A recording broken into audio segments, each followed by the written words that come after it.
Understanding the mysterious East, interpreting the timeless classics. Behind myths, legends, and ancient stories lies a real world shaped by power, desire, fate, and human nature. Truth and wisdom have been buried within stories passed down for thousands of years. Welcome to Mysterious East.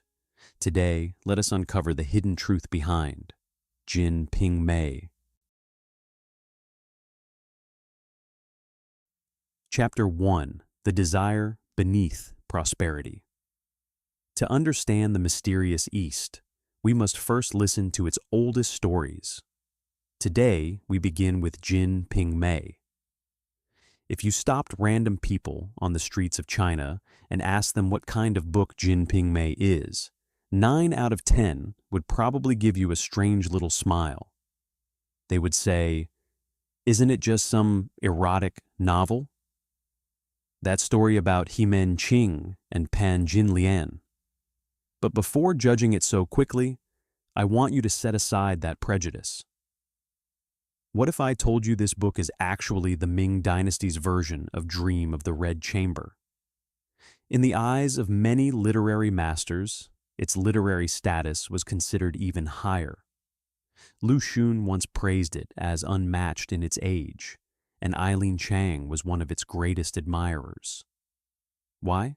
Because Dream of the Red Chamber tells the story of immortals descending into the mortal world. It is the elegy of idealism. But Jin Ping Mei is different. It is about you, about me, about ordinary people trapped in the mud of desire and reality. Have you ever swallowed your pride just for a promotion?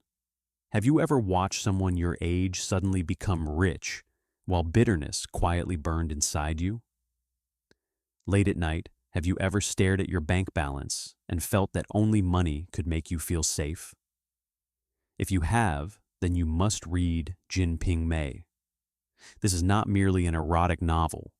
It is a handbook of adult desire, a cold mirror reflecting greed, jealousy, vanity, and fear.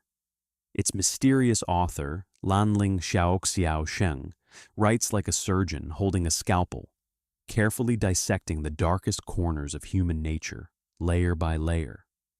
And at the center of all this stands one man, Himen Qing.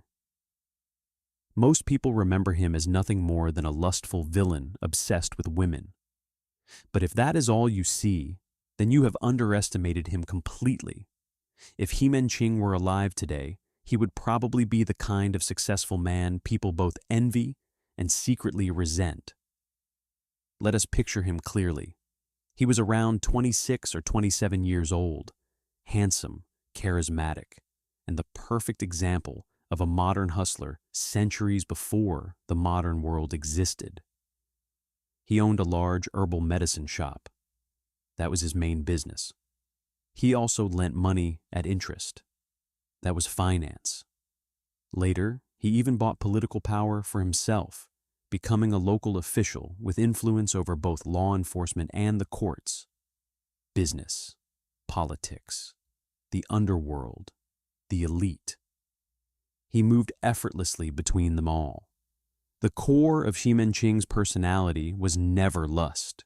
It was greed, or to put it more elegantly, an endlessly expanding desire. In the early chapters of the novel, Himen Qing is always busy building connections, busy weaving a massive network of relationships across the county. His attitude toward money feels surprisingly modern. Money was not meant to be saved. Money was meant to create more money, to purchase power, to purchase pleasure. There is one fascinating detail in the book. Himen Qing loved standing outside the front gate of his mansion. Think about it. Most wealthy masters stayed hidden deep inside luxurious courtyards. But not Himen Qing. He preferred standing at the entrance. Why? Because the street was where information flowed, where people gathered, where opportunities appeared. He stood there watching the crowds pass by, watching the prosperous world before him, and in his eyes was hunger. The same hunger you see today in young people working late into the night, inside glass office towers, staring out at the city lights and swearing that one day they will buy a home and secure a place in this world. Xi Menqing was actually exhausted. He had no sense of security. He desperately chased money, power, women, because he believed that only by tightly grasping these tangible things could he prove to himself that he was truly alive. Isn't that the existential anxiety of modern people as well? We endlessly scroll through our phones, endlessly shop, endlessly seek stimulation. Aren't we also trying to fill the emptiness inside ourselves with material things? Xi Menqing is simply the amplified shadow of the part inside all of us that always wants more.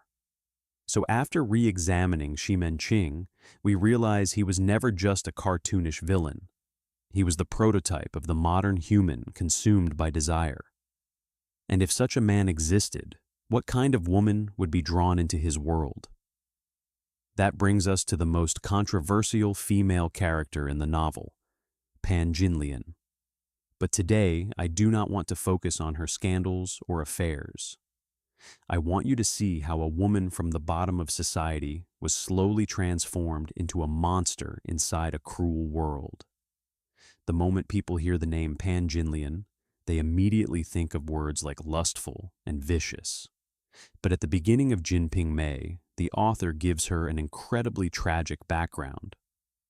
Unlike Lin Daiyu, or Shui Bao Chai from Dream of the Red Chamber, Pan Jinlian was not born into a noble family.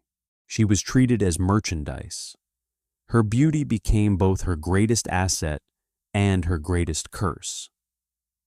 The old master Jiang wanted to possess her, but his wife was fierce and jealous. Once she discovered the situation, Pan Jinlian nearly lost her life.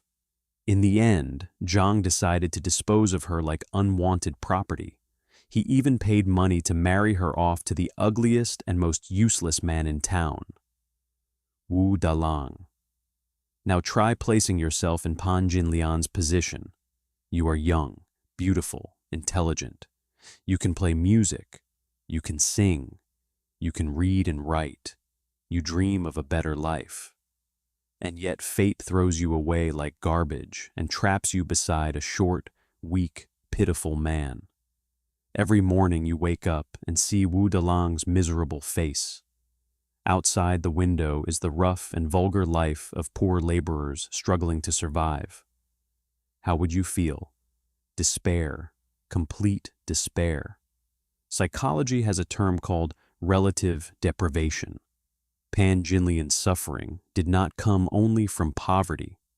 It came from the unbearable feeling that she was meant for something greater than the life she had been forced into. Friends, that is all for today. In the next chapter, we will continue the story of Eastern legends. Jinping Mei,